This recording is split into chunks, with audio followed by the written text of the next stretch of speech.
Hello everyone, this is Ross from retrodreambeam. I'm an eBay seller full-time. I've been doing this with my fiance for more than 3 years now. Don't forget to like the video and subscribe to the channel. I'm about to show you guys some websites I use to research either board games or miniatures and stuff. So we're gonna just jump right into it. All right, the first website I use for dead card games, or I guess just any other card game, let's go ahead and see. It's gonna be CCG Trader right here. So we're going to go ahead and click on this. So first up over here, it's going to show hot games right here. These ones are always hot. It's probably Magic, Pokemon, and Yu-Gi-Oh! You can use them to click on them. And then this is going to give you a history. Right up over here is going to be the history on top. I like to read this sometimes just to see what's going on for Magic. I know a little bit more about, but yeah, I get to read all of this right here. And then it's going to break it down by different sets. And then sometimes over here on the left side, you'll see there's going to be some set symbols for the sets. It also tells you what year this is. These sets came out. So this is useful stuff. So if you have no idea to do with Magic the Gathering, you get a bunch of stuff. I mean, there's a lot of Magic, so it's still hard to go through. But you might be like, oh, I have a bunch of cards with this mask symbol. And you go, okay, this is Mercadian Masks. It's from 1999. You click on it, and then there's still going to be more information up here. This one says that there's 350 cards. There's 110 commons, 110 uncommons, 110 rares, and 20 basic lands. And then you get to go through the cards. And then usually the sorting, I never fully figured out how each card game sorted, but I still you can kind of go through. It looks like it's by color for Magic the Gathering. Each game's going to be different, but you'll see this down here. It says rare. Other card games will show you super rare and ultra rare. Every card game is different. You can click on it, and then you'll get a little bit smaller thing, but this is not the important part. It's just this is kind of good to generically look at a dead card game or a card game that's still alive and see what rares.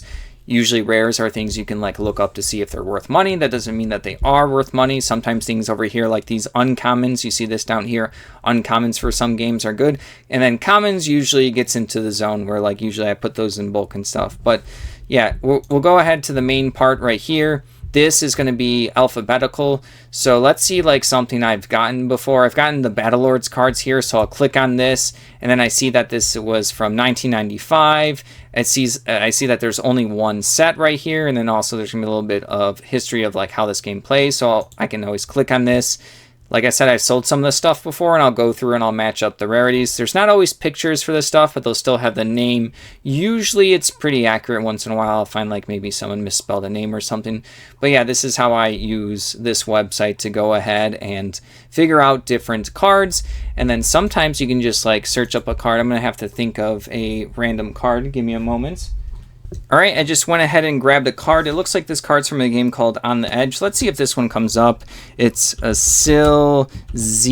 I think that's how you say that. So this is when I get generic cards and I want to search them up. It looks like it came up right here. And then we have two different versions of this. So I don't have a picture to be able to tell the difference of it. But I have On the Edge as that's what the back says. But then you can go ahead and click on this. And then right over here, you see this spot set right here. You can actually go to the set to see all the promo cards, or I can just go straight up to the dead card game up here. So I can click on the dead card game. This is kind of what the back looks like. So maybe this is a promo. I might have to do a little bit more research on eBay or something, since like I said, there was two types there, but this is a good spot to start. And then I see how there's 3, 6, 7, 8 kind of sets. They'll chunk promos together. This is also mentioned that this card might be a cut up. I can go ahead and read up what the cut up is right here. The first expansion was called the Cut Ups Project, coming out in 1995, added 90 new cards, and then they were sold in randomized booster packs of 10 cards. So this is just the process I'll go through. Like I said, it will also show if these are commons or uncommons, and sometimes I will use the computer search Control F to search just within a set. If I have a bunch of cards, I want to go through them quickly. I can see if this one would be in the set. I already knew that this one was going to come up, so it's going to go ahead and bring it right there because I searched up this card and I see that this is a common, so it's probably not that good. But that's what I use this particular CCG Trader. It's to see all the dead card games right up over here, I don't think I've ever not found a card game on here. Oh, this Eve one over here is pretty good. I've gotten stuff like that. I've sold a really expensive Eve stuff, and I've only gotten a little bit of bulk right there. Yeah, there's just a lot of stuff. I got Kaijudo stuff over here. You see me sell Kaijudo decks. I've gotten Legend of the Five Rings, but I'll click on it, and you'll see that there's just a ton of set information. So some of these card games, you do have to go deep on learning about them, but it's a good starting point. So I use it for looking at all the dead card games. I also use it for this little history blurb up over here, just so I learn about it, and then sometimes seeing how many sets there are kind of lets you know like how popular it was during the time, or maybe like why it stopped being sold, how many years was it out. I just think that's all like useful information. All right. Next up is going to be one of my personal favorites is Board Game Geek. This is going to be a weird one. This is how I look up like board game stuff in bits and pieces. But I'm just going to show you a couple of the features I use. Just up here in the top right corner, I'm going to use the search. You can always type in a board game. So I'm going to type in Star Wars Imperial Assault. I did a bunch of this stuff during live. And then as you can see, there's all of the expansions right here. There's a lot. So you don't have to go through all of the expansions. You can click on the base game right here. And then there's a lot on this website, but specifically for searching up like important things of like bits and pieces. Let's say sometimes I want to count something. Sometimes I do use these images right here. I will go through images. Sometimes people just do like, these are just, I think, user submitted. So sometimes people will have the stuff nicely laid out. They like, this one's kind of okay. This one won't be good for card counting. But like, as you can see, I would keep going through. It's going to be hit or miss for like counting pieces and stuff like that. But like right here, over here on the back, you can even like zoom in. Let's see if it lets me zoom all the way in. I can go down here and like, this is if I don't have the box, right? And now I can see like how much everything, how many pieces are in there. And I really go deep on this website sometimes to like figure out what is in different games. Also, if the pictures don't work, I usually use the pictures kind of last. I'm just going in order of the website.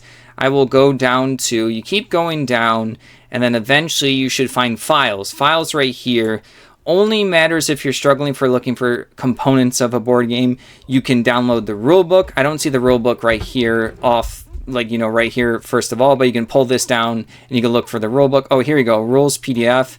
They actually just, sometimes they also just put it right down here in the community wiki. Look at this, 34 plastic figures. It shows the 6 heroes. It goes through all of the pieces, and I use this all the time. So this is important right here, 214 small cards. And then like not every game has all this broken down. A lot of them do. And then this right here actually has all the expansions. Like I said, not all the games have all of this, but this is the next section I look at. I think it's like called the community tab or wiki right here. And then sometimes I'll download the rule book and it'll show like what's included. And then the very important thing for me is when I get a board game, I want to know what are promos, because sometimes promos can sell more than the base game. And I also want to know the like expansion. So this button right here, expansions, includes promos. Versions is not as helpful, and then accessories is once in a while a little bit helpful, but it's mostly expansion. So I click on expansions right here, and it's going to go through every promo item and every expansion. Even if a promo item is just one card, that is still an expansion. I know that's kind of weird thinking about it. Board games are just like that. Sometimes we're like individual promos considered expansion.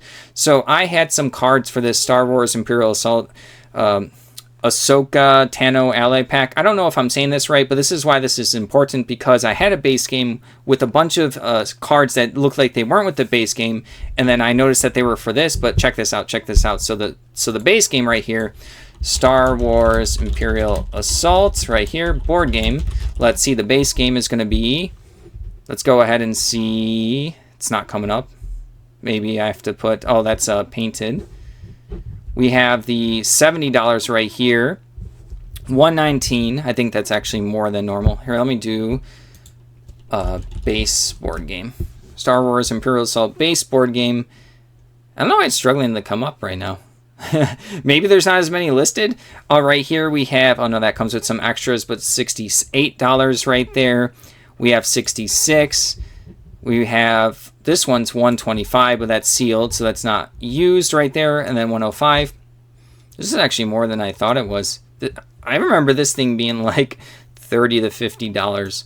All right, there it's going to be $80. Okay, so it's a little bit more right now than what I thought. So, but check out the expansion right here. So we're going to go back. We're going to go ahead, and I'm just going to copy the expansion name, and then we're going to put it up over here. Let's go ahead and see what we get. And then boom, right here, I noticed this is pretty much more expensive than the whole base game. $129, 125, 119, 140, 150. I know these aren't sold and stuff in board games. I'm just going through with like what's active. Like someone needs to pay this price if they want this thing right now. But yeah, we can go ahead and click on this. This expansion is just, it's a little packet right there. Like it is a little clamshell. You get a figure. I think you're going to get some cards. And then you're going to, yeah, right here, you're going to go ahead. You get one figure, one rule sheet. It doesn't matter as much. 4 power tokens, deployment cards. So the only thing that I had here, I had a couple of those cards, which is kind of almost the, you kind of got to figure out, okay, like what's important for this. Like the cards, people can use their own miniature. The miniatures are usually pretty good things to get. So my incomplete thing, I sold 2 of the cards for 15. It sold relatively quickly, so maybe I sold it too cheap. It was the deployment card and the side mission card, so I was missing the like command card, skirmish mission card in the miniature. But like this is just an example of like a lot of expansions for board games and promos are more expensive than the base game. So all right, let's go into another example. There's a board game, Here to Slay. This is something that I sold. So we have the base game up top over here, and then all these expansions. So we have the base game right here, and then it shows, you know, the pictures, which I use, and sometimes the description if you want to learn about the game. And then down here in the files, you have the rule book if you want to figure out like the components and stuff. This one, someone did, the community wiki doesn't have all the stuff broken down, so sometimes it's just like that. But let's go ahead and click expansions right here. So I wanted to show, we have this Here to Slay, the Elusive Trickster promo card. So like I said, even though it's expansion category, it's just going to show, like it's one card, it's going to be here, and that's an expansion. But I want to show you how sometimes promos and expansions can be more expensive than the base game. So let's go ahead and go to the base game, Here to Slay board game right here. So we have, let's see what we have. We have $25. So I guess this is Warriors and Druid. Where's the base game? Here you go, Here to Slay base card game, $15 right over here. So that one's the base game. This one's $35.99. This one is going to be $13.01.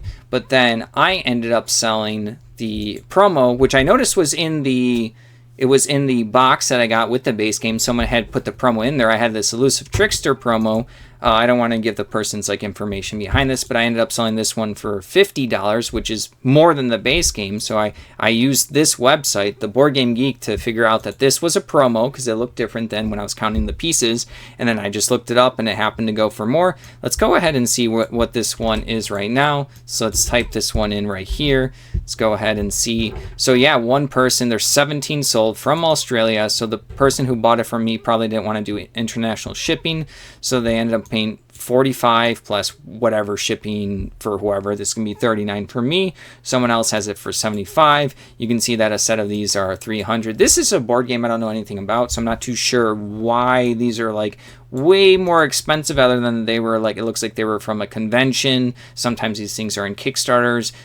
Looks like it's from 2021 and people want to complete the game, or it's a good piece for the game and people collect all sorts of stuff. So it's just an example of how I use this website to figure out different pieces, component lists, and then the promos and expansions that exist within these card games.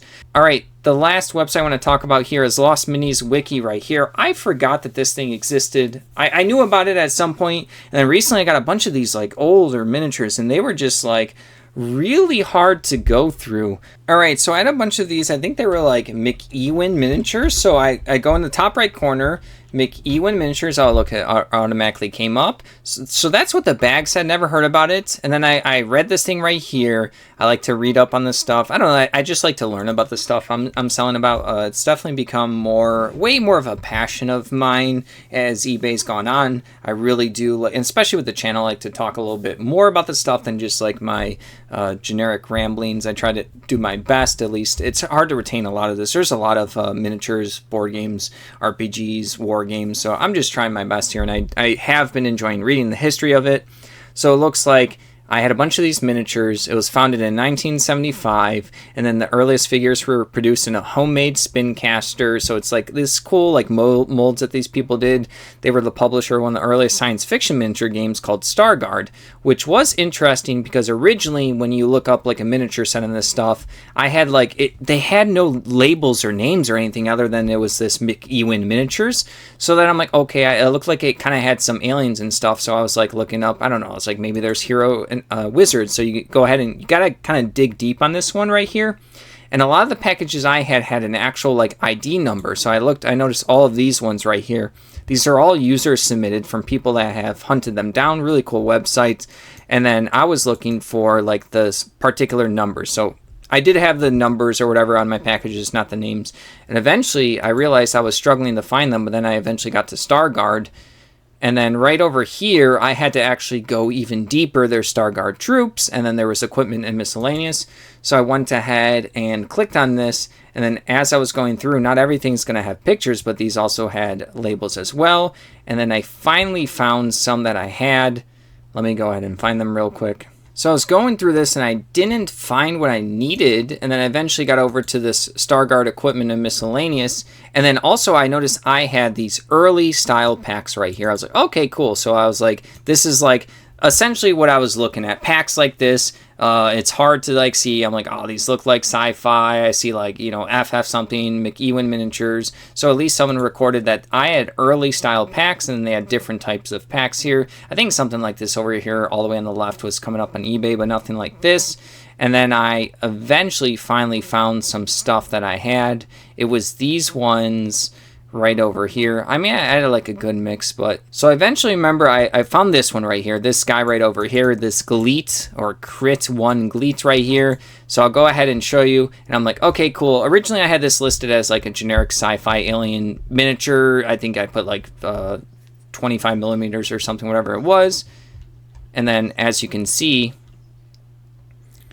I have this one right over here. Here he is. I ended up putting Stargard Crit 1 Gleet RPG figure. But I want to show you what I was like originally looking at right here. So this was just like the package that I was looking at. Yeah, it was just like right here. So like this is the thing that I like use this website for. When I get something like this, it's like, okay, it's an alien guy. I can do that. Someone will buy it. But I wanted to like dig deeper. You see the FF37, but then there's even a cross-off number. So maybe that was important at the time. But yeah, I like did the little measurements.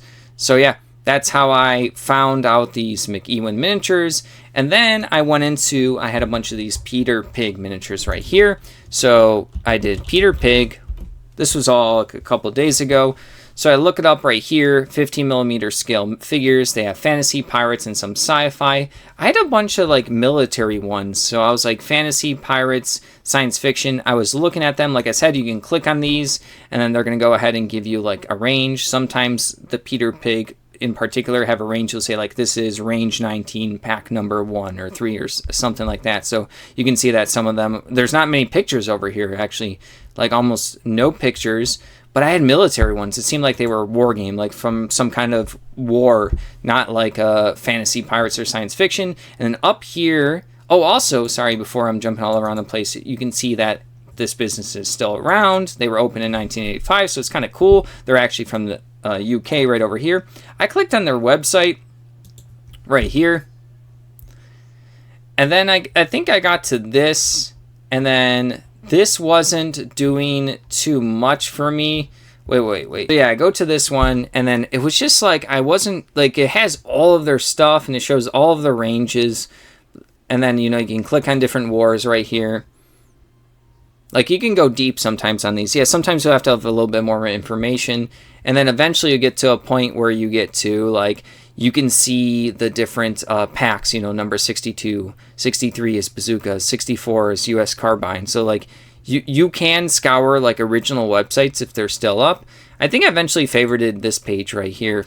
I end up going to like some other random page that has all of them, because then it will show what range, Peter Pig, what range right here. This one was like range 8, right? So World War II. It's going to go ahead and show me all of the packs. This one's going to be range 8, pack number 5 right here. And then I know these are British Command figures. So that's what I did to find this one. So it didn't exactly work from the Lost Mini Wiki page, but then it got me to dig around different websites. I think I just like Googled Peter Pig catalog and then eventually found it. So with all the digging around, you can go ahead and see up here, you see how it's like range 8, pack 196. That's what I was going off of. Like I said, you can tell that these are like military figures. They weren't like fantasy or sci-fi. So I ended up just figuring out the name up here, US 0.3 cal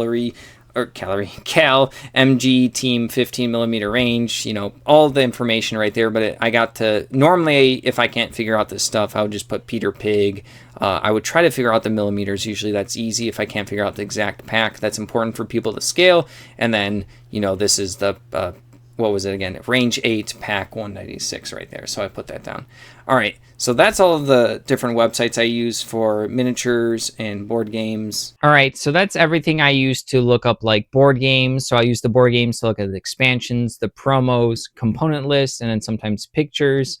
And then I also use the CCG Trader to look up like dead card games, a little bit of history, and I get to see all of the sets. And then also if they're like common, uncommon, or rare. So I get to see like how rare the card game is if I want to look up the individual cards based on their rarity. So if it's rare, I'm probably looking it up, or ultra rare, I'll be looking it up. And also if it's like a card game that happens to not have many sets, it might be more collectible for people because it's easier for them to get all of the cards. And then I showed you like the Legend of the Five Rings card game is pretty expansive, so some of them are still hard to look up. You just got to do your best. Magic the Gathering has a lot of stuff, but it's a good starting point. And then the last thing is the Lost Mini Wiki. That one is good for when I get like really weird miniatures, which happens from time to time. I like searching up the history of the miniatures, and then sometimes people have pictures, and then it lets me know like the actual names of the miniatures if they're not on the package like I showed, and then also show me like the millimeters of the miniatures, and if the company's still around, if they still have a website, so I can like learn more about these particular miniatures. So I hope that was helpful for someone. Thank you for watching. Don't forget to like the video and subscribe to the channel. Have a good one.